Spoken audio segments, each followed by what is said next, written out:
De Téhéran, des personnes prennent la fuite au pied de ce pont. Il était emprunté pour le transport de missiles, selon Washington. Donald Trump se réjouit d'avoir détruit l'un des plus grands ponts iraniens sur les réseaux sociaux. Il fait monter la pression. D'abord les ponts, ensuite les centrales électriques. Les dirigeants du nouveau régime savent ce qu'il faut faire et il faut le faire vite. La menace du président des États-Unis a été mise à exécution. Voici ce qu'il disait en début de semaine.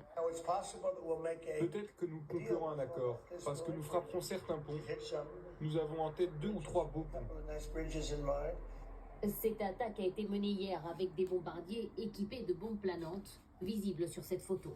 On n'est plus dans une première phase de la guerre dans laquelle les Américains devaient tirer à 2000 km de distance des missiles de croisière Tomahawk qui coûtent très cher. Non, là, ils se sont approchés. Ça veut dire que le ciel iranien est beaucoup plus permissif, la défense aérienne est détruite, et donc les Américains et les Israéliens peuvent faire quasiment ce qu'ils veulent maintenant dans la zone. L'Iran dénonce une attaque sur une infrastructure civile, ce qui constituerait un crime de guerre. Téhéran se dit prêt à répliquer et à viser à son tour des ponts dans les pays voisins. Avec nous sur le